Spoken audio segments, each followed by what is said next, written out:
जमलेल्या माझ्या तमाम हिंदू बांधवांनो, भगिनींनो आणि मातांनो,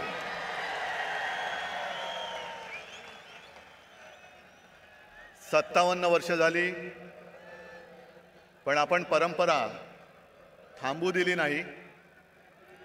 मोडता घालण्याचा प्रयत्न किती झाला तरी त्यांना मोडीत काढून आपली परंपरा आपण चालू ठेवली आहे आणि पुढची अनेक वर्ष ही अशीच चालू ठेवणार आहोत. सर्वप्रथम दसऱ्याच्या मी तुम्हाला सर्वांना शुभेच्छा देतो. आज दसरा आहे, शस्त्रपूजन आहे, सरस्वतीचं पूजन आहे आणि हा मेळावा त्या संस्कृतीचं एक विराट दर्शन आहे. आपला मेळावा झाल्यानंतर आपण इकडे खोकासुराचं दहन करणार आहोत. मुद्दामून एक नवीन असुर खोकासूर, रामाने रावणाचा वध केला. कशासाठी केला? कारण असं मी ऐकलंय, असं मी वाचलंय की रावण सुद्धा शिवभक्त होता. पण एवढा शिवभक्त असून सुद्धा रामाला त्याला मारावं लागलं कारण रावण माजला होता. रावणाने सीतेला पळवलं होतं, सीताहरण केलं होतं. त्याचप्रमाणे आज सुद्धा आपली शिवसेना पळवण्याचा प्रयत्न होतोय आणि एक खबरदारी घेतली आहे. आपण नाही, त्यांनी. कारण प्रभू श्री रामचंद्राने धनुष्यबाणाने रावणाचा वध केला होता. भानगड नको म्हणून तो धनुष्यबाण सुद्धा चोरलेला आहे. चोरा, पण एक लक्षात घ्या की ज्याप्रमाणे हनुमानाने रावणाची सोन्याची लंका दहन केली होती, तशीच तुमची खोक्याची लंका दहन करणाऱ्या धगधगत्या मशाली आज सुद्धा माझ्या सोबत आहेत. आणि तुमची खोक्याची लंका आहे. मी जास्त गद्दारांवरती बोलणार नाहीये, कारण त्यांच्यावरती मला बोलण्याची आता गरजच नाही. तुम्ही सगळेजण बोलतायत, माझ्या आधीचे सगळे बोललेत. आणि सध्या क्रिकेटचा मोसम आहे, वर्ल्ड कप सुरू आहे. क्रिकेट पण चालू असतं आणि मध्ये मध्ये जाहिराती पण असतात. आणि काही जाहिराती तर आपल्याला बघून बघून पाठ होतात. त्यातलीच एक जाहिरात आहे, ते 3 हिरो सगळे, अजय देवगण, अक्षय कुमार आणि शाहरुख, ते तिघही येतात, 2-2 बोटं दाखवतात. आमच्याकडे सुद्धा 3 जण बसलेले आहेत. ते सुद्धा 2-2 सांगतात की अरे आमच्याकडे सुद्धा 2-2 हाफ आहेत. आणि ते कमला पसंतवाले आहेत, हे कमळा पसंतवाले आहेत. पसंत आपली आपली. त्यांना कमला पसंत आहे, यांना कमळा पसंत आहे. तुम्ही घ्या आणि तुमचं काय ते बघा. आमच्या नादाला लागू नका. आज महाराष्ट्रामध्ये आणि देशात खूप प्रश्न आहेत. मी भाषणाच्या सुरुवातीला आवर्जून जरांगे पाटलांना धन्यवाद देतोय.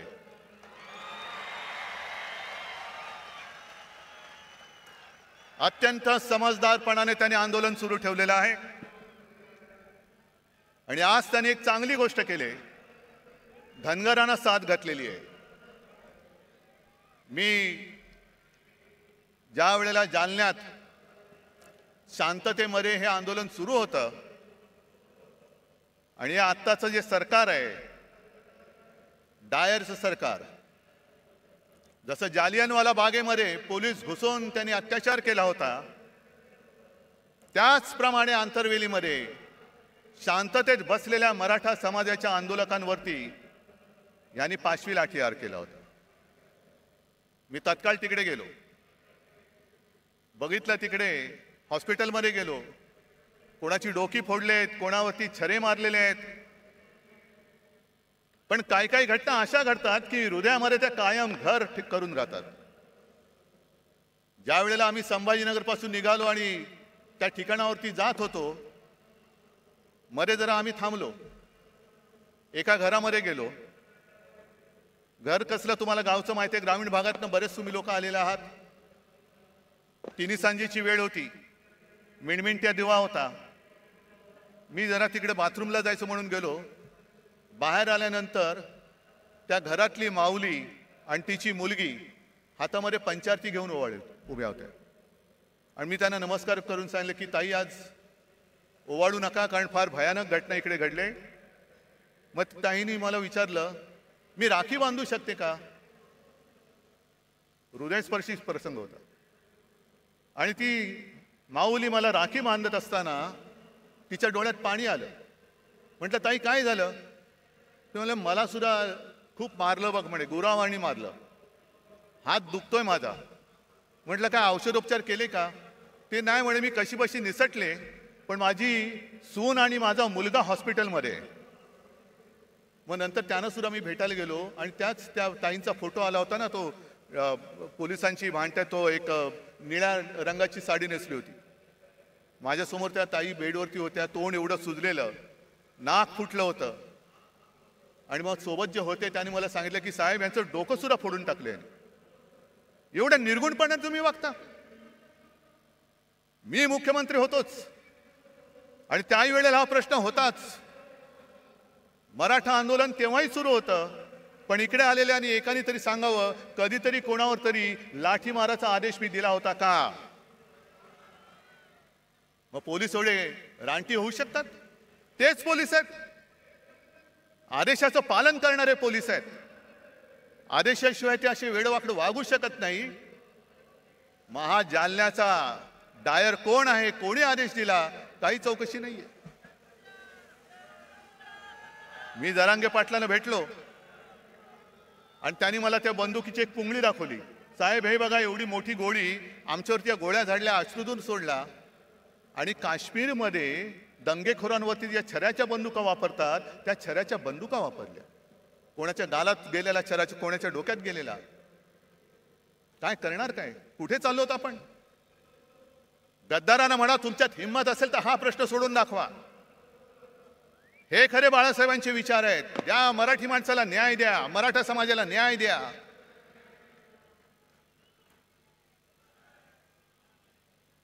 पण आज जर न्याय मिळवायचा असेल तर जेव्हा मी त्या आंदोलनकर्त्यांना भेटायला गेलो होतो तेव्हा जे बोललो तेच आज बोलतोय. हा विषय सोडवायचा असेल तर तो इथे सुटणारा नाहीये, हा लोकसभेमध्ये सोडवावा लागेल.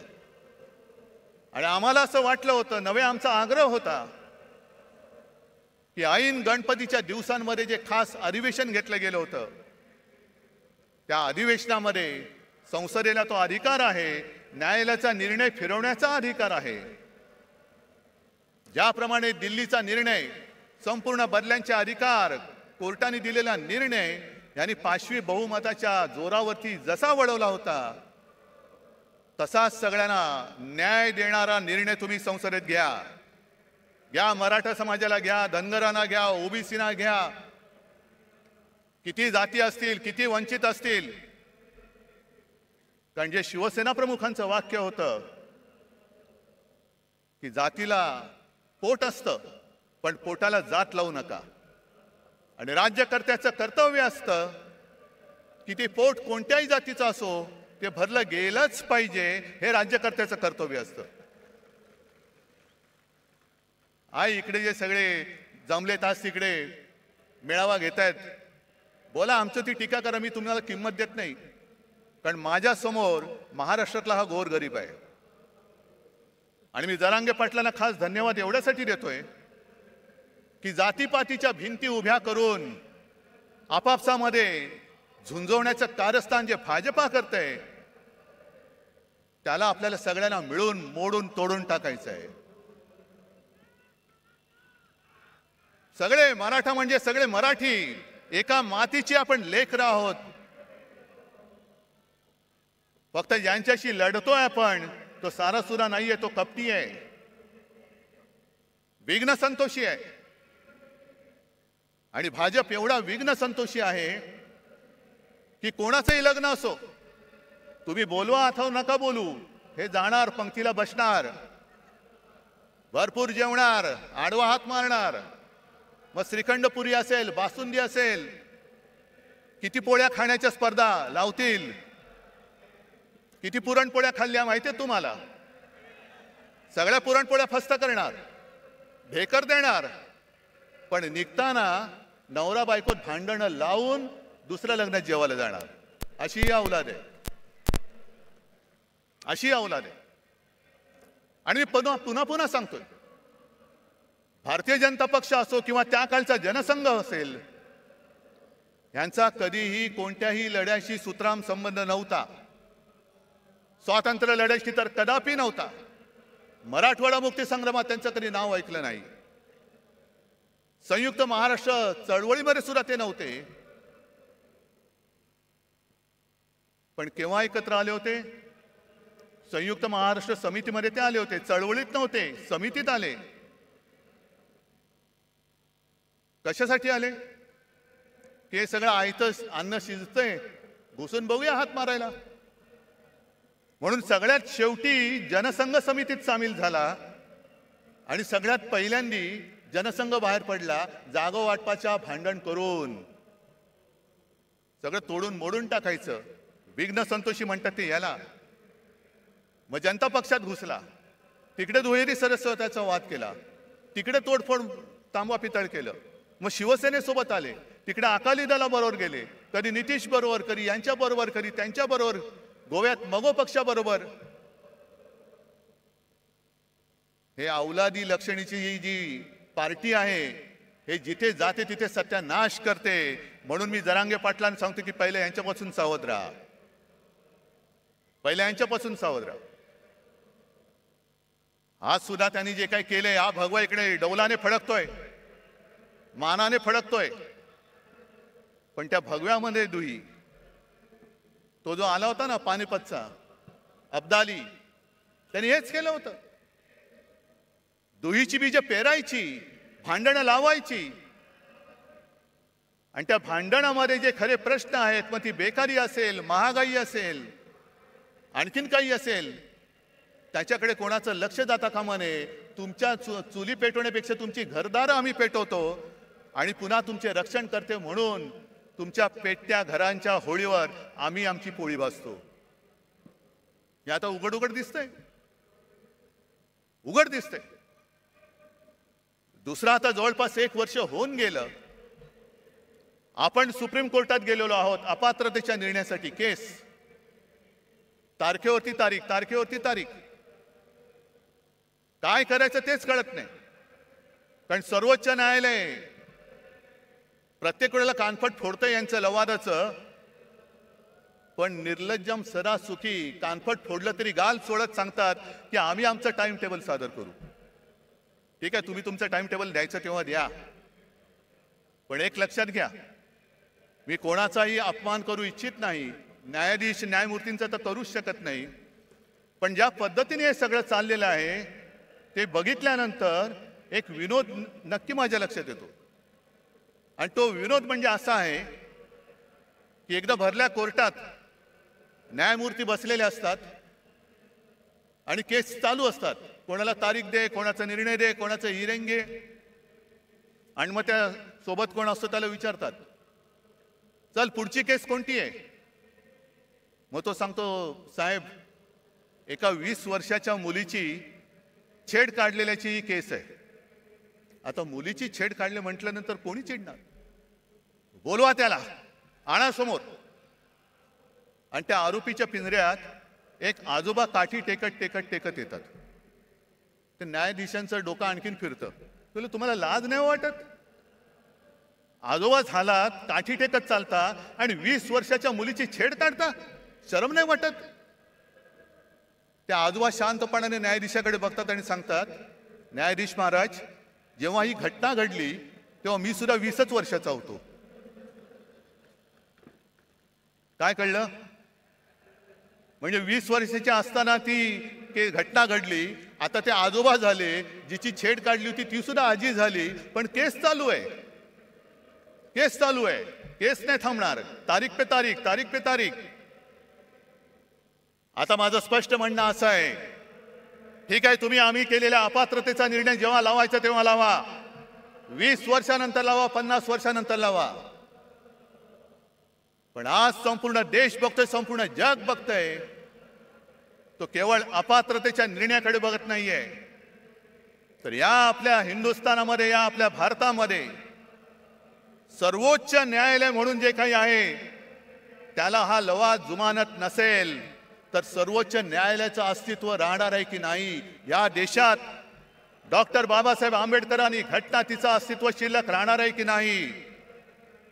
आणि सगळ्यात महत्वाचं म्हणजे अनेक क्रांतिकारकांनी आणि अनेक योद्ध्यांनी रक्त सांडून, बलिदान देऊन, त्याग करून जी आपली भारत माता स्वतंत्र केली, त्या भारत मातेची लोकशाही ही टिकणार आहे की नाही ह्याच्याकडे आमचं लक्ष आहे. बघूया आता 30 तारखेला काय होतंय. नुसता अपात्र कोणाला ठरवणार? आधी जनतेने ठरवूनच टाकलेलं आहे. माझं तर म्हणणं असं आहे की केसचा निकाल लागण्याच्या निवडणुका घेऊन दाखवा. जनता जनार्दन ठरवेल ते पात्र आहेत का अपात्र आहेत. होऊन जाऊ दे खुल्या मैदानात. पण सर्वोच्च न्यायालयाकडनं आम्हाला नक्की अपेक्षा आहे. मध्ये आपले माननीय पंतप्रधान मोदी जे बोलले घराणेशाही घराणेशाही, होय मी घराणेशाहीचा पाईक आहे. कारण मला माझ्या घराण्याचा अभिमान आहे, मला माझ्या आई वडिलांचा अभिमान आहे, आजोबांचा अभिमान आहे आणि सर्व पूर्वजांचा अभिमान आहे. जो कुटुंब व्यवस्था मानत नाही त्यांनी दुसऱ्याच्या घराण्याबद्दल बोलू नये. पहिले कुटुंब व्यवस्था मान आणि मग हिंदुत्वाचं बोल. कारण कुटुंब व्यवस्था हा हिंदू संस्कृतीचा एक पाया आहे. तोच जर तुम्हाला मान्य नसेल तर तुम्ही आमच्यावरती बोलणारे कोण आहात? तुम्हाला काही अधिकार नाहीये. ज्याप्रमाणे मी कोरोनाच्या काळामध्ये माझे कुटुंब, माझी जबाबदारी, सर्व महाराष्ट्र मी माझं कुटुंब मानून माझ्या परीने मी काम केलं, म्हणून मला अभिमान आहे की कोणाच्याही नशिबात नाही ते एक नातं कुटुंब प्रमुख म्हणून मला महाराष्ट्राच्या जनमानसामध्ये स्थान मिळालं. मला अभिमान आहे त्याचा. बरं, घराणेशाहीला विरोध करायचा ना, करा, जरूर करा. पण घराणेशाहीला विरोध करताना आम्ही पोचलेली घराणेशाही तुम्ही डोक्यावरती बसवताय ती पहिली खाली करा. बाप मंत्री, मुलगा आमदार, मुलगा खासदार, हे सगळे जे काही चाललंय ते पहिलं करा. असं काही नाही की सगळीच घराणी काही चांगली असतात, सगळीच घराणी काही वाईट असतात. घराण्याची सुद्धा एक परंपरा असते, घराण्याचे संस्कार असतात. कोण कोणत्या घराण्यातल्या त्याच्याप्रमाणे त्याची ओळख ठरते. ज्याप्रमाणे जर तुम्ही घराणेशाही बघायला गेला, डॉक्टरचा मुलगा डॉक्टर होतो, आम्ही सुद्धा घराणेशाही, घराण्याची परंपरा जपणारे आहोत. त्याचप्रमाणे आणखीन एक घराणेशाही नाही पण घराण्याची परंपरा मी आवर्जून सांगेन, ती म्हणजे आपले सर्वोच्च न्यायालयाचे सरन्यायाधीश चंद्रचूड साहेब. स्वतःच्या कर्तृत्वाने बसलेत, पण त्यांचे वडील सुद्धा सरन्यायाधीश होते आणि कडक होते, कणखर होते. शेवटी इतिहासामध्ये आपली नोंद काय होणार आहे हे प्रत्येकाने खबरदारी घ्यायची. कोणासमोरही न झुकणारा म्हणून माझी नोंद व्हायला पाहिजे की सत्ताधाऱ्यांचे बूट चाटणारा, हे प्रत्येकाने ठरवायचंय. मग जशी घराणेशाहीची परंपरा आहे तशीच काही नावं अशी आहेत ज्यांच्या घराण्याचा आता पताच माहिती नाहीये पण तरी सत्ताधीश झाले. फरक बघाय तुम्ही. हिटलरचे वडील माहिती आहेत कोणाला? हिटलर काय घराणेशाहीतला होता? सद्दाम हुसेन काय घराणेशाहीतला होता? पुतिन काय घराणेशाहीतला आहे? गदाफी काय घराणेशाहीचा आहे? मुसोलिनी, स्टालिन, कोणाची घराणी माहिती आहेत? पण हाही धोका विसरू नका की ज्याचा काही आगापिछा नाही, त्याच्या हातामध्ये जर का देश दिला तर काय होऊ शकतं त्याचं अत्यंत वाईट उदाहरण हे जर्मनी आहे. हे जर्मनी आहे. असाच उदय झाला, लोक पागल झाली, अंधभक्त झाली आणि आज त्याने जे काही बहुमत मिळाले हे बहुमत तर काहीच नाही. जवळपास 95, 97, 98% त्यावेळेला हिटलरला बहुमत मिळालं होतं विकासाच्याच नावावर. काय केलं त्यांनी? आज जाऊन जर का विचारलं तर जर्मन लोकांना लाज वाटते की त्यांच्या देशामध्ये हिटलर होऊन गेला म्हणून. मग तुम्ही ठरवायचंय की ज्याच्या घराण्याचा आगापिछा माहिती असा निवडायचा की कोणाचा कशाला पत्ता नाही, आज दिसे उद्या गायब. तुमचं मरण तुम्ही पत्करा. मी माझी वाट लावून काम केलं, मला आनंद झाला तुमची वाट लागली, आता मी झोळी लावून चाललो. तुम्ही बसा रिकामी कटोरी घेऊन. आणि हे जर का टाळायचं असेल तर आज माझं ठाम मत आहे, एक काळ जरूर होता की कदाचित याच व्यासपीठावरून हिंदू हृदय सम्राट बोलले होते की देशाला एका मजबूत सरकारची गरज आहे. मजबूत सरकार आपण बघितलं, 9 वर्ष पाहिलं. म्हणजे मला आज सुद्धा आठवत आहे की 14 साली ज्या वेळेला प्रणवदा राष्ट्रपती होते तेव्हा आम्ही सगळे आता वेडगळच आम्ही गेलो होतो सगळे पक्ष मिळून आणि आम्ही सांगितलं की आमचा नेता नरेंद्र मोदी. मग प्रणव मुखर्जी खुश झाले, आम्हाला म्हणाले 25-30 वर्षानंतर एका पार्टीचं सरकार आलं, आता देशामध्ये स्थैर्य येईल. काय आले तुम्ही सांगा? आले स्थैर्य? काय तुमचे प्रश्न सुटलेत? आणि म्हणून मला आज असं वाटतं की सरकार तर बदललं पाहिजेच, पण आता जे सरकार आणायचं आहे हे सरकार मजबूत जरी असलं तरी एका पक्षाचं बहुमत असलेलं पाशवी सरकार नको, अजिबात नको. जेव्हा खुर्ची थोडीशी डगमगीत असते तेव्हा देश मजबूत होतो. नरसिंहरावांनी चांगलं काम केलं, मनमोहन सिंगांनी केलं, अटलजींनी सुद्धा केलं. सगळ्यांना सोबत घेऊन चालणारं सरकार पाहिजे, मिलीजुली सरकार आज पाहिजे आपल्याला. पण यांचं जे सगळं चाललंय, मी मागेच बोललो होतो की हिंदुत्वाचा बुरखा फाटल्यानंतर आतमधल्यांचा बिभत्स किळसवाणा चेहरा, भेसूर चेहरा आता आम्हाला दिसायला लागलेला आहे. जे काय एक स्वप्न दाखवलं होतं 2014 साली, आणि त्यांचीच भाषणं आहेत. पेट्रोल का दाम ऊपर गया कि नीचे, गैस का दाम ऊपर गया कि नीचे, डॉलर ऊपर गया, रुपया ऊपर गया कि नीचे. मग काढा, सगळ्या गोष्टी काढा. जे मी तुम्हाला सांगितलेलं आहे होऊन जाऊ दे चर्चा म्हणून गावागावात जाऊन ह्या सगळ्या गोष्टी समजावून सांगा, समजावून सांगा. पण आज सगळं काही त्यांनी गुंडाळून ठेवलेलं आहे. माझ्या आधीचे सगळे वक्त्यांनी एक एक समाचार घेतलेलाच आहे. मी संजय राऊतांचं भाषण ऐकत होतो, भ्रष्टाचारावरती कडाडून बोलले. संजय काळजी करू नका, उद्या आपलं सरकार येणार आहे, नक्की आणणार म्हणजे आणणारच. आणि आज जे दमदाट्या करतायत त्यांना सुद्धा सांगून ठेवतोय की तुम्ही आमच्या लोकांना जो त्रास देताय तो त्रास बंद नाही झाला तर सरकार आणल्यानंतर तुम्हाला सुद्धा आम्ही उलटे टांगल्याशिवाय राहणार नाही, उलटे टांगू तुम्हाला. मी सर्व शासकीय अधिकाऱ्यांना पण सांगतोय, जो एक फतवा माझ्या पाहण्यात आला, आयकर अधिकाऱ्यांना आता फतवा गेलेला आहे की सरकारच्या प्रचाराची रथयात्रा काढा. का हो, तुम्ही सगळे घेताय ना, सगळे भाडोत्री माणसं गोळा करताय. त्या भाडोत्री माणसामध्ये कोणी मर्द नाही, स्पष्ट आहे. कारण मर्द कधी विकला जात नाही, मर्द कधी विकत घेता येऊ शकत नाही. आणि मर्दपणा तर रक्तामध्ये असावा लागतो. लाचारी असणारे कधी मर्द होऊ शकत नाही.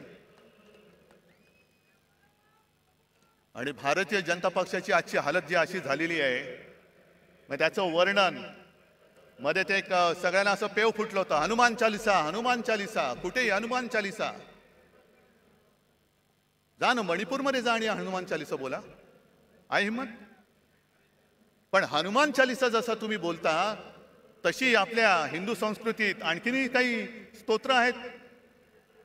व्यंकटेश स्तोत्र माहिती आहे तुम्हाला? त्याच्यामध्ये स्पष्ट शब्दात लिहिले आहे, गावीचे होते लेंडे ओहळ. म्हणजे काय? गावातलं गटार, गंगेसी मिळता गंगाजळ. मग ते गटार जर का गंगेला मिळालं तर त्याचं सुद्धा गंगाजल होतं आणि तीर्थ म्हणून हे प्राशन करतात. काक विष्ठेचे झाले पिंपळ, म्हणजे कावळ्याने खाऊन त्याची जी काय विष्ठा असते त्याच्या बियेतनं होतं झालं पिंपळ, त्याची निंद्य कोण म्हणे. आता पिंपळ झालाय त्याला निंद्य कसं म्हणायचं? भले असेल तो कावळ्याच्या विष्ठेतून झालेला, तसा भाजप झालाय आता. सगळे गावीचे सगळे लेंडे ओळ एकत्र येतात, या या या या या या सगळ्या कावळ्यांच्या विष्ठा एकत्र करतायत आणि पिंपळ करतायत. बसा मुंज्यासारखे त्याच्यावरती बसून. ही तुमची हालत झाली. हे तुमचं हिंदुत्व. आज मला संताप काय येतो जेव्हा मला लोक सांगतात की साहेब जनतेमध्ये तुमच्याबद्दल प्रेम आहे, तुमच्याबद्दल सहानुभूती आहे. माझ्यासाठी नका, महाराष्ट्रासाठी ठेवा. महाराष्ट्रासाठी ठेवा, आपल्या मराठी मातीसाठी ठेवा. पण त्यावेळेला शिवछत्रपतींनी स्वराज्यासाठी सुरत लुटली होती. हे इथून सुरतेला पळणारे लाचार महाराष्ट्राचं हित सांभाळू शकतायत? सरकार बदलल्यानंतर पहिलं काय केलं यांनी? पहिलं घाईघाईनी मेट्रोची आरेची जागा मेट्रोला दिली. बुलेट ट्रेनची जागा जी मी अडवून ठेवली होती आणि जिकडे करोना सेंटर उभं केलं होतं ते पहिलं बुलेट ट्रेनच्या घशात घातलं. मला सांगा, एवढे सगळे तुम्ही जमलेला किती जणांना बुलेट ट्रेनचा उपयोग होणार आहे? मला सांगा. होणार आहे? तुम्हाला होणार आहे? कोणाला होणार आहे? मग बुलेट ट्रेन कशाला? मग मला कोणीतरी सांगितलं की अहो साहेब, यावेळेला मुंबईतून सुरतेला पळताना किती त्रास झाला. तो कैलास पाटील तर सुदैवाने मधनं उठून आला म्हणून, पण इथल्या गद्दारांना पटकन गुजरातला पळता यावं म्हणून बुलेट ट्रेनची व्यवस्था करतायत. गद्दारांना पळवण्यासाठी. अरे महाराजांनी सुरत लुटली होती, हो लुटली होती, स्वराज्यासाठी लुटली होती. पण तिचा सूड म्हणून तुम्ही आज मुंबई लुटता आहात, महाराष्ट्राचं खच्चीकरण करता आहात. संपूर्णपणे महाराष्ट्र बकाल करायचा, मुंबई बकाल करून टाकायची, मुंबईच्या ठेवीवरती डल्ला मारायचा आणि मुंबईला भिकेला लावून दिल्लीच्या दारामध्ये उभी करायची. हा त्यांचा डाव आहे. त्याच्या विरुद्ध लढण्यासाठी मला तुमची सोबत पाहिजे. मला ते मोडून काढायचंय. बरं, आता मुंबई तर तोडूच शकत नाहीत, कारण मागे शिवसेना प्रमुखांनी सांगितलं आणि तेच मी आज परत सांगतोय, जो कोणी मुंबईला महाराष्ट्रापासून तोडू बघेल त्याच्या शरीराचे तुकडे केल्याशिवाय आम्ही राहणार नाही. कोणी असलं तरी त्याचे तुकडे तुकडे करून टाकू. मग काय करायचं? मुंबई तोडता येत नाही, कारण मुंबई तोडण्याचा प्रयत्न झाला तर महाराष्ट्र तुमचं सरकार जाळून टाकेल. होय, जाळून टाकेल. मग दुसऱ्या मार्गाने मुंबईला कैयात घ्यायची, मुंबईची स्वायत्तता मारायची. मुंबईचा विकास जी मुंबई महापालिका करते ते आता नीती आयोगाच्या माध्यमातून करायचं. कशासाठी? काय करते नीती आयोग? बरं, महापालिकेमध्ये आजपर्यंत असं कधीही झालं नव्हतं. एक तर पालकमंत्री केला, तो सुद्धा बिल्डर, माहिती आहे ना कोण? आणि पालकमंत्र्याचं कार्यालय म्हणजे एका बिल्डरचं कार्यालय हे त्यांनी मुंबई महापालिकेमध्ये थाटलं. हे मुंबई गिळण्याचा हा प्रकार नाहीये. आज तिकडे नगरसेवक नाहीयेत, प्रशासकीय राजवट सुरू आहे. कोण कोणाचे मित्र कसा कारभार करतात आणि किती पैसे खातायत याचा आपण मोर्चाकडून जाब विचारला होता, उत्तर द्यायला तोंड नाहीये. बेधडक भ्रष्टाचार सुरू आहे. बरं, एवढा भ्रष्टाचार करताय, एवढा भ्रष्टाचार करताय, पण संताप एका गोष्टीचा येतो की ज्या माझ्या मुंबईने, माझ्या महाराष्ट्राने करोनामध्ये अतुलनीय काम केलं, मुंबई मॉडेल म्हणून जे जगभरात नावाजलं गेलं, त्या मुंबईत करोनाच्या काळात काय भ्रष्टाचार झाला म्हणून ते स्वतःचे कपडे काढून फिरणारे दलाल आरोप करतायत आणि त्याला हे मिंदे साथ देऊन चौकशी लावले. खिचडीमध्ये काय होतं, औषधं कुठून घेतली, आणखीन कुठून काही केलं. अरे दरिद्री लोकांनो, मुंबई सारखी सोन्याची राजधानी, हे आपल्या देशाची आर्थिक राजधानी, तिचं महत्व तुम्हाला मारताय तुम्ही आणि बूट चाटे डोळ्या देखत ते होऊ देतात. मुंबई माझ्या देशाची, भारत मातेची आर्थिक राजधानी होती का आहे हे आता समजत नाही. कारण सगळे चांगले केंद्र, सगळे उद्योगधंदे हे गुजरातमध्ये नेले, मुंबईच्या बाहेर नेले, महाराष्ट्राच्या बाहेर नेले, काही दिल्लीला नेले. फिल्म सिटी आता उत्तर प्रदेशमध्ये नेतात, जरूर न्या. पण जे मुंबईच्या हक्काचं आहे ते ओरबाडून तुम्ही नेत असाल तर तुम्हाला याच मुंबईत गाडून टाकल्याशिवाय राहणार नाही आम्ही. आणि कसला घोटाळा? कोरोना काळाच्या घोटाळ्याचं जर चौकशी करायची असेल तर मुंबईची जरूर करा, सगळ्या महापालिकांची करा, ठाणेची करा, पुणेची, पिंपरी चिंचवड, नागपूरची सुद्धा करा. जे नागपूर आमच्या उपमुख्यमंत्र्यांनी बुडवून दाखवलं त्याची चौकशी करा. आणि मी तर म्हणतो, हिम्मत असेल तर PM केअर फंडापासून संपूर्ण काश्मीर कन्याकुमारी पर्यंत सर्व राज्यांची चौकशी करा, होऊन जाऊ दे. कशी मुंबईने आरोग्य व्यवस्था उभारली, महाराष्ट्राने आरोग्य व्यवस्था उभारली, आणि कसं तुम्ही त्या गंगेमध्ये प्रेत सोडत होतात, कशी गुजरातमध्ये सार्वजनिक चिता पेटल्या होत्या, आणि त्याच बरोबरीने केंद्र सरकारने भाजप औषधे दिली, किती ऑक्सिजन दिला, किती व्हेंटिलेटर्स दिले, आणि विरोधी पक्षांकडे असलेल्या सरकारकडे अधिकृत नाही अनधिकृत टेबलाखालनं किती दिले त्याचाही घोटाळ्याची तपास करा. पण आम्ही मुंबई वाचवली, आम्ही महाराष्ट्र वाचवला, त्याचं कौतुक नाहीये. पण मुंबईला बदनाम करून टाकायचं जे षडयंत्र म्हणतो ते हेच, की मुंबईला संपवून टाकायला, मुंबईला बकाल करून टाकायची, मुंबई म्हणजे भ्रष्टाचार खाणारे हेच. आणि आमच्या अंगावरती येत आहे, अरे शेण तुम्ही खाताय, आमचं तोंड कशाला हुंगाला येत आहे? पहिले स्वतःच्या तोंडाचा वास घ्या, हिंमत असेल तर. एक सुद्धा कोणी मायचा पूत PM केअर फंडाचा घोटाळा बाहेर काढा, त्याचा घोटाळा म्हणण्यापेक्षा त्याचा हिशोब घ्या ना. एकट्या टाटाने मला असं वाटतं 1,500 कोटीचा चेक त्या PM केअर फंडाला दिला होता. इथले सुद्धा जे भाजपचे लोक होते त्यांनी सुद्धा मुख्यमंत्री निधीला पैसे नव्हते दिले, पंतप्रधान निधीला पैसे दिले होते. हा एवढा तुम्ही भेदभाव करून सुद्धा तुम्ही त्याचा तो पैसा, हा जनतेचा पैसा, त्याचा हिशोब जनतेला द्यायला नको.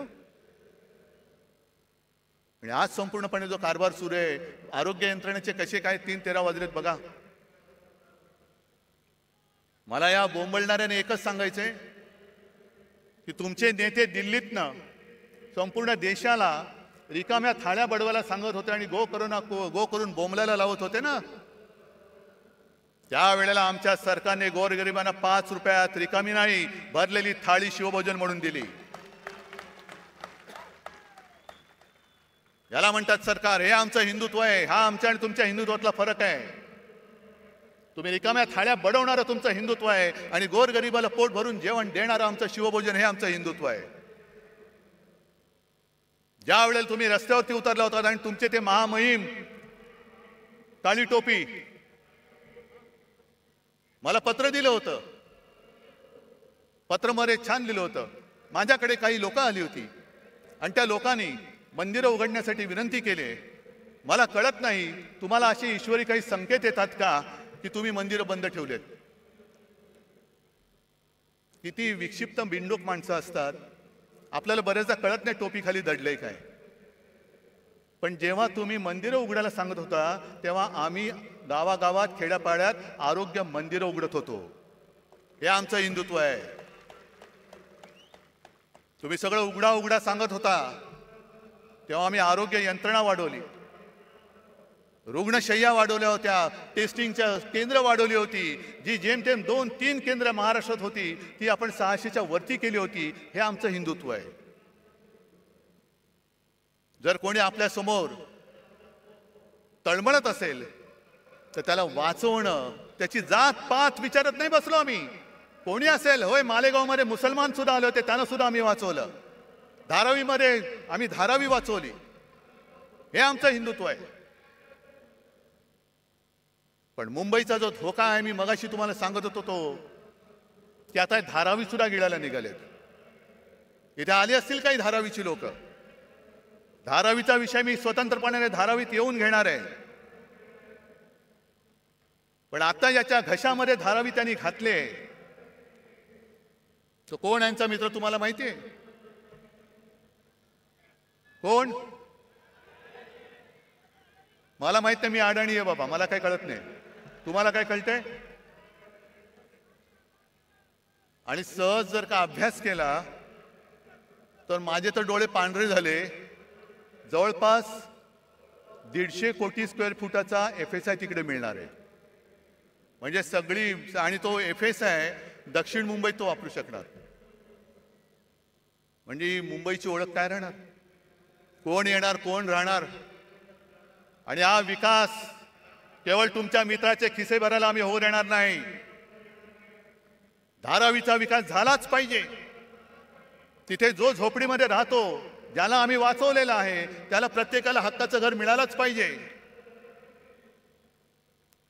पण त्या हक्काबरोबर घराबरोबरच प्रत्येक घरामध्ये जे उद्योगधंदे आहेत, अगदी मायक्रो स्केल, लघु उद्योग, सूक्ष्म उद्योग, काही कुंभारवाडे आहेत, त्यांना सुद्धा तिकडे जागा मिळाली पाहिजे. ती सुद्धा सोयी त्यांना मिळाली पाहिजे.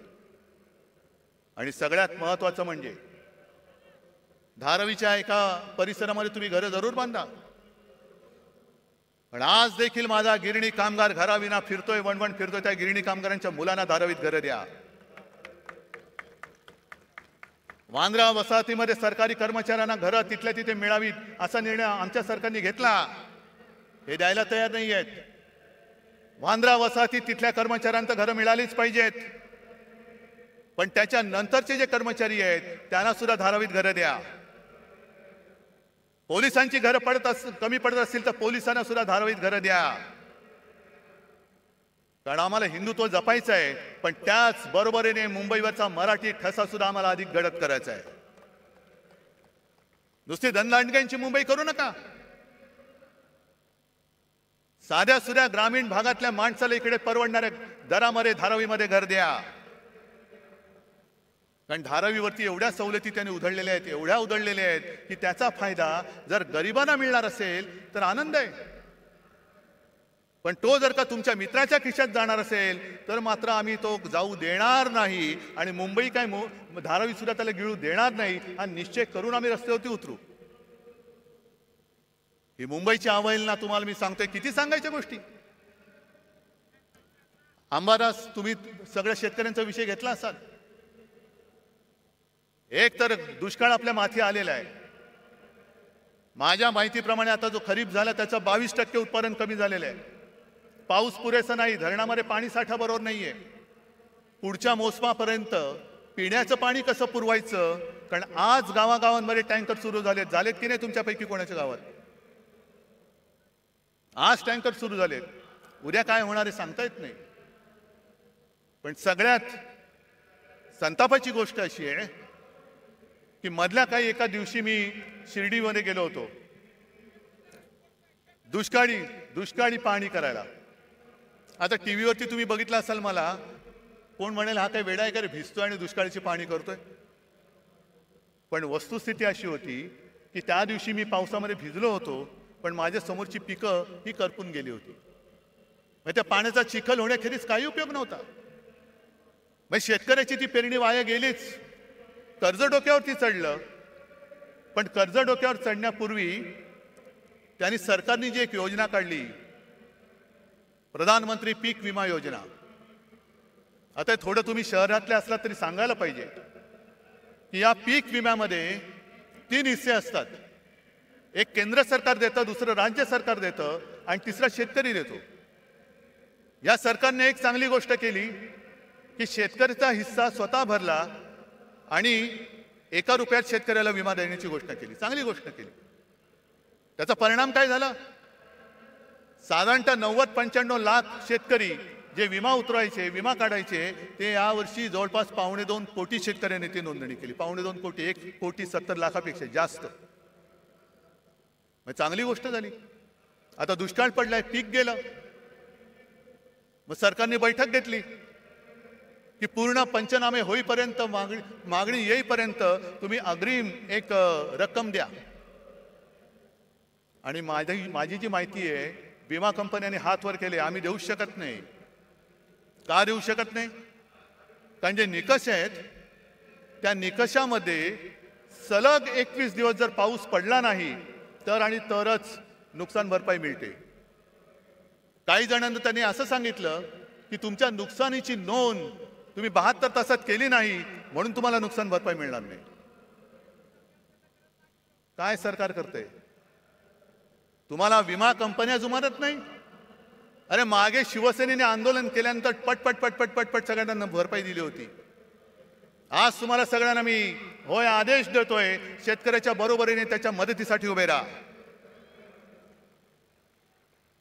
जा विमा कंपन्या कोणाच्या आहेत त्या बघा, त्या सूर्यांच्या मित्रांच्या असतील. कुठे कुठे त्या विमा कंपन्या, त्या विमा कंपन्यांमध्ये जा. मारझोड नाही करायची, पण आळीपाळीने घेराव घालून बसा. आणि अधिकाऱ्याला जागचा हलू देऊ नका. त्याला सलग पावसाचा खंड काय असतो ना, तो जागेवरती बसून दाखवा की तुझा पाऊस तुंबल्यावरती काय होतं. शेतकरी वाऱ्यावरती पडलाय, आरक्षणासाठी समाज रस्त्यावरती आलेले आहेत आणि हे म्हणे बाळासाहेबांचे विचार घेऊन पुढे चाललेले आहेत. बाळासाहेबांचे विचार काय होते? मध्ये आम्ही एक विरोधी पक्षाची आघाडी केली, तिचं नाव इंडिया ठेवलं. त्याच्यावरती मोदी लगेच त्यांनी तुलना केली की इंडियन मुजाहिद्दीन आहेत. किती दुर्दैव आहे. देशाला असा विचार करणारा पंतप्रधान मिळू शकतो? जे देशप्रेमी आम्ही देश वाचवण्यासाठी एकत्र आलो, तर आमची तुलना तुम्ही इंडियन मुजाहिद्दीन बरोबर केली. पण जे शिवसेना प्रमुख सांगत होते की जोपर्यंत हे पाकडे माझ्या देशात घुसखोरी करायचं थांबवत नाही, तोपर्यंत मी माझ्या भूमीवरती हिंदुस्थान पाकिस्तान क्रिकेट होऊ देणार नाही. आज त्या अहमदाबादमध्ये नरेंद्र मोदी स्टेडियममध्ये त्यांचं स्वागत काय झालं, गरबा काय खेळला, फुलं काय टाकली, सगळा आनंदी आनंद, शेव फाफडा बिपडा असा वाटला की पाकिस्तानच्या खेळाडूंना वाटलं एक क्षणभर की आम्ही भारतात नाही, आम्ही भाजपात आलो की काय, आम्ही भाजपात आलो की काय. काय हे? बरं, आमच्यावरती टीका करताना इंडिया म्हणून जरूर करा. आम्ही तुमच्यावरती करतो, तुम्ही आमच्यावरती करा. पण तुम्ही आमची तुलना देशद्रोह्यांशी करणार असाल आणि स्वतः देशांच्या शत्रूंबरोबर क्रिकेट खेळणार असाल, तर आमच्यापेक्षा जास्त देशद्रोही तुम्ही आहात. आज सुद्धा तो कुलभूषण जाधव तुरुंगामध्ये पाकिस्तानच्या तुरुंगात चढतोय. कोणाला आठवण आहे? 4 दिवसापूर्वी सीमेवरती पाकिस्तानच्या सैन्याने गोळीबार केला, शस्त्रसंधी मोडली आणि 2 जवान आपले घायाळ झाले. खेळा, क्रिकेट खेळा. तिकडे अग्निवीर सीमेवरती गेला, वाऱ्यावरती सोडला. आज मराठा आंदोलनामध्ये आत्महत्या होत आहेत, वाऱ्यावरती सोडतायत. मला आज सगळ्यांना एक आवाहन करायचंय, शेतकऱ्यांना करायचंय, मराठ्यांना करायचंय, ओबीसीना करायचंय, धनगरांना करायचंय. सगळे जे या त्यांच्या न्याय हक्कापासून वंचित आहे, त्यांना मी हात जोडून नम्र विनंती करतो की बाबांनो, आत्महत्या करू नका. कारण उद्या तर आपला हा लढा आपल्याला लढावाच लागेल, जिंकावाच लागेल. आरक्षण नक्की मिळेल, पण तेव्हा जर का तुम्ही नसला तर तुमच्या कुटुंबाचं रक्षण कोण करणार हा विचार करा. आणि तुमचा सोन्यासारखा जीव यांच्या नादान सरकारपायी असा देऊ नका. आणि हा सगळा भोंगळ कारभार बघितल्यानंतर कुठे औषधं नाहीत, औषधी खरेदी नाही, काही नाही. सरकारी रुग्णालयात रुग्ण मरतायत. आता कोणतरी बोललं खेकडे धरणं फोडतायत. आणि एक खेकडे राज्याचे आरोग्यमंत्री हे काय करणार? म्हणजे मध्ये मी जी काय बातमी वाचली, आता टेंडर शिवाय औषध खरेदी करणार आणि तुम्ही आमच्या औषध खरेदीची चौकशी करणार. वा, म्हणजे हे खेकडा मंत्री असे आहेत की हाफकिन नावाची संस्था हे त्यांना माहिती नाहीये. कोण आहे तो हाफकिन? बोलून घ्या त्याला. कशाला? काय दलाली खायचे? म्हणजे असे सगळे नादान आणि ओंगळ अनागोंदी कारभार बघितल्यानंतर मला या गद्दारांचं काही कोड कौतुक नाहीये. ते त्यांच्या कर्माने जाणार आहेत. कपाळावरती आयुष्यभर पुढच्या सगळ्या पिढ्यांमध्ये गद्दार म्हणून एक शिक्का कायम चाललेला आहे. तो किती घासू म्हटलं, कोणताही साबण लावा, तो पुसला जाणार नाहीये. आणि म्हणून तुम्हाला सगळ्यांना एकच विनंती करतो, कारण आपण छत्रपती शिवाजी महाराजांची मावळे झालो तरी खूप झालं. पण एका गोष्टीमध्ये आपण नशीबवान आहोत की तो मोगली वरवंटा तोडून मोडून टाकणारं ते शिवतेज आपल्या महाराष्ट्राच्या मातीमध्ये जन्माला आलं. त्या मातीत आपला जन्म झालेला आहे, हे लक्षात ठेवा. त्याचा भुसा तुम्ही पाडा, पण छत्रपतींच्या भगव्याशी गद्दारी करणारा महाराष्ट्रामध्ये शिल्लक ठेवायचा नाही. आणि आमचं हिंदुत्व हे राष्ट्रीयत्व आहे. आमचं हिंदुत्व हे राष्ट्रीयत्व आहे. जो कोणी या देशासाठी मरायला तयार आहे, देश वाचवायला तयार आहे, तो जातीपाती धर्माने कोणी असला तरी तो आमचा आहे, आमचा हिंदू आहे. आणि कोणीही असो, जो जातपात धर्माने कोणी असला आणि देशाच्या मुळावर आलेला असला, अधिक कुरुलकर असला तरी देखील तो देशद्रोही आहे. तो देशद्रोही आहे. मला अजूनही कळलेलं नाहीये. जरा थांब ना. आहे थांब. मला अजूनही कळलेलं नाही त्या कुरुलकर बद्दल संघाची भूमिका काय आणि भारतीय जनता पक्षाची भूमिका काय. जर त्यांनी आपली गुपितं पाकिस्तानला दिली असतील तर तो मराठी असो, हिंदू असो, कोणी असला तरी त्याला फासावरती, जर गुन्हा सिद्ध झाला तर फासावर दिलं गेलं पाहिजे. कारण आमच्यासाठी, मी परत सांगतो, आमचं हिंदुत्व हे राष्ट्रीयत्व आहे. आमचं हिंदुत्व परत सांगतो, शेंडी, जानवेशी आणि घंटेशी जोडलेलं नाही, ते या देशाच्या मातीशी जोडलेलं आहे. म्हणजे देश वाचला तर महाराष्ट्र वाचेल, आणि महाराष्ट्र वाचला तर देश वाचेल. आणि महाराष्ट्र वाचवणारे सगळे जवान, सैनिक माझ्यासमोर, माझ्यासोबत बसलेले आहेत. सेनापती बापट जे बोलले होते त्याचा अर्थ आता कळतोय. माहिती आहे ना, त्यातली एक ओळ महत्वाची आहे. ज्या 4 ओळी आहेत, महाराष्ट्र मेला तरी राष्ट्र मेले. म्हणजे महाराष्ट्र खतम झाला तर राष्ट्र खतम. मराठा विना राष्ट्र गाडा न चाले. मराठा म्हणजे महाराष्ट्रातले सगळे मराठी, त्यांच्या विना राष्ट्राचा गाडा चालू शकत नाही. खरा वीर वैरी पराधीनतेचा, हे यांच्यासारखे बुटचाटे नाहीत वीर. जो पराधीन होण्याला विरोध करतो, गुलामी स्वीकारत नाही, तो खरा वीर. खरा वीर वैरी पराधीनतेचा, महाराष्ट्र आधार या भारताचा. आज संपूर्ण भारत आपल्याकडे बघतोय. अरे त्यावेळेला सुद्धा असाच अंधकार पसरला होता. घरदारं फुटत होती, देवांचे राख रांगोळ्या होत होत्या. आणि तेव्हा ही एक मशाल छत्रपती शिवाजी महाराजांची भगवा घेऊन संपूर्ण त्यांनी त्या मोगलांना टक्कर दिलेली. वाघ नख जरूर आणा, पण त्या नखाच्या मागे वाघ नसेल आणि मुनगट्टीवर असतील तर त्या वाघ नखाला काय अर्थ नाहीये. त्यावेळेला सुद्धा त्या वाघ नखाच्या मागे छत्रपती शिवाजी महाराज नावाचा वाघ होता, म्हणून त्यांनी दगाबाज अफजल खानाचा कोथळा बाहेर काढला होता. ती कोथळा काढण्याची हिंमत जर नसेल आणि आमच्या भावनेची खेळ करणार असाल तर निवडणुकीमध्ये तुमचा राजकीय कोथळा आम्ही बाहेर काढल्याशिवाय राहणार नाही. आम्ही काढू बाहेर. भावनांशी खेळ करू नका. जर खरोखर पुराव्यानिशी ती छत्रपती शिवाजी महाराजांनी अफजल खानाला मारताना वापरलेली वाघनखं असतील तर ती भाड्याने नका आणू. इतर लोकांसारखी. म्हणजे इतर लोकांसारखी म्हणजे काय, की एक पोरगा स्वतः बापाला सांगतो की बाबा मला आता शिक्षण शाळावर काही जमत नाही, मग नाही मी भाजपात जाणार, तिकीट घेणार आणि देशाची. तो बाप म्हणतो थांब जरा, तुला काय झालं, हे तुला काही येडलं का नाही का, तुला असं करू नको. पहिला तू शिवसेनेत जा किंवा काँग्रेसमध्ये जा, राष्ट्रवादीत जा, दुसऱ्या कोणत्याही पक्षात जा, जरा नाव कमव.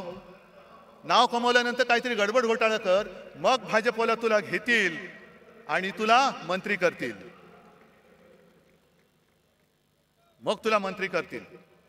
हे मला भारतीय जनता पक्षाच्या लोकांना सुद्धा सांगायचंय की घराणेशाहीमध्ये तुमची सुद्धा घराणी भाजप आणि संघ वाढवण्यामध्ये खच्ची झालेली आहेत. आज जर का तुमच्या घराण्याच्या त्यागाला काही किंमत मिळणार नसेल आणि नुसतं उपऱ्यांच्या सतरंज्या काढण्याचं घालण्याचं काम तुम्हाला करायचं असेल तर हाच भाजप, हाच संघ तुम्हाला तरी अपेक्षित होता का. नुसतं सतरंज्या घालताय. आणि म्हणून हा भावनेशी खेळ आता बस झाला. आपल्याला आता महाराष्ट्र संपूर्ण हिंदुत्वाबरोबर मराठी माणसाची एकजूट, जे शिवसेना प्रमुखांचं पहिलं वाक्य होतं 96 कोळी 92 कोळी, मराठा मराठे तर 96 कोळी 92 कोळी. स्पृश्य अस्पृश्य कोळी आगरी हे सगळे भेदाभेद गाडून मराठी माणसाची भक्कम एकजूट बांधा. त्या एकजुटीच्या हातामध्ये शिवरायाचा आणि हिंदुत्वाचा पवित्र भगवा आपल्याला घट्ट धरायचा आहे. आणि म्हणून परत एकदा एकच सांगतो की आता या गद्दारांकडे दुर्लक्ष करा. आज सुद्धा अनेक जणांना फोन येत आहेत आणि परत सांगतो, ज्याला इमान विकायचं असेल सरळ इमान विकून मोकळे व्हा. जा तिकडे. माझ्याकडे एवढे वाघ बसले असताना मला नादान आणि भ्याडांची गरज नाहीये. आणि सरकारला मी आव्हान देतो, सुप्रीम कोर्टाचा निकाल लागेल तेव्हा लागेल, पण जर तुमच्यामध्ये हिंमत असेल तर मुंबई महापालिकेसह लोकसभा आणि विधानसभा सुद्धा घेऊन दाखवा. आमची तयारी आहे. दाखवून द्या. आम्ही जनतेच्या कोर्टात येतो. जो जनता निकाल देईल तो आम्हाला मान्य आहे, तो आम्हाला मान्य आहे. पण याची खात्री तुम्हाला आहे की जर का जनतेच्या कोर्टात गेलो तर इकडे तारीख पे तारीख नाही, एक गाव दोन तुकडे एका फटक्यात घरी पाठवतील लोक तुम्हाला. आणि त्याला घाबरलेत म्हणून यांनी युनिव्हर्सिटीच्या निवडणुका सुद्धा पुढे ढकलून टाकल्या. असं हे सगळं घाबरट सरकार फक्त महाराष्ट्राची आणि देशाची वाट लावते. ती वाट आणखीन लागू नये म्हणून जिथे जिथे आपल्याला शक्य होईल तिथे तिथे यांचा पाडाव आपल्याला करावाच लागेल. करणार? जरा तुमच्या हाताच्या मशाली दाखवणार? हे हात नाहीत, या मशाली आहेत. आणि या मशाली केवळ ह्या नादान महाराष्ट्र सरकारचंच नाही तर हुकुमशाही आणणाऱ्या दिल्ली सरकारचं सुद्धा तख्त जाळून भस्म केल्याशिवाय राहणार नाही. हा एक आत्मविश्वास बाळगून आपली रजा घेतो. जय हिंद, जय महाराष्ट्र.